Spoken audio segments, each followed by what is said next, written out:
What would you do if the same creepy old lady kept showing up in your apartment building's laundry room, but none of your neighbors have ever seen her? Today's story is about someone who says that something happened to them in their apartment building's laundry room and she doesn't think it was a human.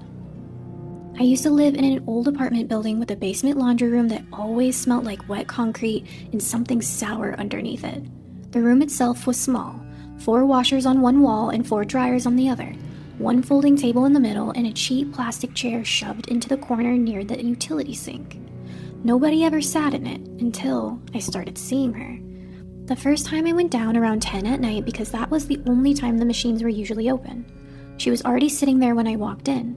An elderly woman, thin as wire, filthy white dress with gray stains all over it, bare feet, her hair hung down in strings like she'd been out in the rain and never dried off, and the skin under her eyes looked dark and sunken, and when she smiled at me, I could see the brown little teeth and swollen gums.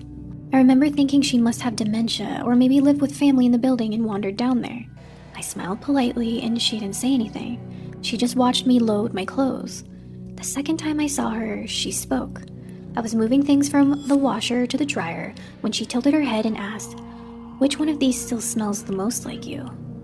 I laughed because I thought I'd misheard her, but she kept smiling. I grabbed my basket and left before the dryer finished. After that, I started seeing her almost every time I went down there, always in the same chair and always in that same filthy nightdress. She never had laundry with her, never moved unless I was already trying to leave. Sometimes she'd ask me things that didn't make sense. "Do you sleep alone? What floor are you on now? Did you wash the blood out?" The last one made me start asking around. I asked my neighbor across the hall if she knew an elderly woman in the building who wandered around in a nightgown. She looked at me like I was insane. I described her to the guy upstairs and he said he'd never seen anybody like that. I even asked the property manager and she told me there were no elderly tenants living alone in the building at all. Still, the woman kept showing up. Always when I was there by myself, always in that chair. Once I decided I wasn't going to be weirded out anymore. I walked in, saw her sitting there, and stayed. I folded my towels slowly, pretending I didn't care. She watched me the whole time, grinning with those dark, rotten gums. But before I left, she giggled. Not laughed, giggled. Then she said, "You leave yourself in here every week." I moved out 2 months later, but the worst thing happened before I could leave. It was late, maybe 11. I went downstairs with 1 load because I was packing to move and needed clean clothes for the next day. I opened the laundry room door and the chair was empty. I cannot explain the relief I felt. I actually smiled to myself. I thought maybe whoever she was had moved out, or maybe I'd imagined more of it than I wanted to admit. The room felt normal for once. Ugly and damp, but normal. I started the washer, set my detergent on top, and waited nearby on my phone.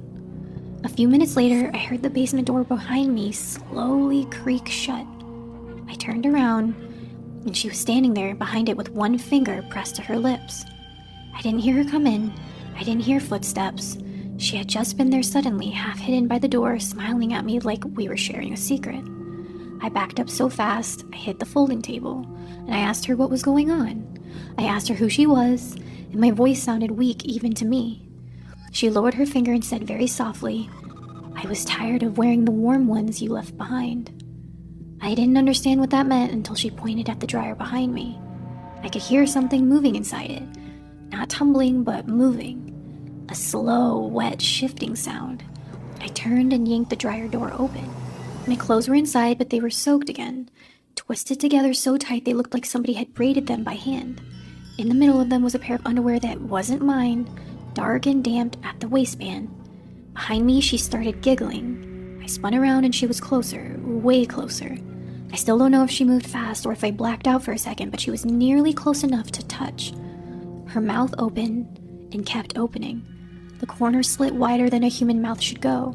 I could see strips of fabric crammed down her throat, socks and shirts and underwear. Things packed into her so tightly they stained the inside of her mouth with color. Then I saw something pale caught between her teeth. Skin. A thin strip of skin. She said in a voice that didn't sound old anymore, "You leave yourself in here every week." All 4 washing machines slammed on at once. The lids rattled, water started spilling all over the edges of the floor.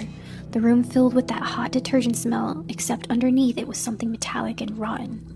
I ran for the door. Before I got there, something caught the back of my shirt collar and jerked me hard enough to choke me. I felt a mouth against my ear, not biting, but breathing in like it was smelling me. I tore loose somehow and got out into the basement hall.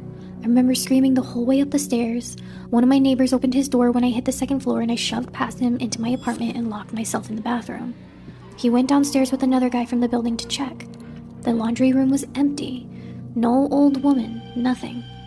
I moved out 3 days later. A week after I was gone, I woke up in my new place and found one of my missing socks folded neatly on my pillow. Something hard inside it.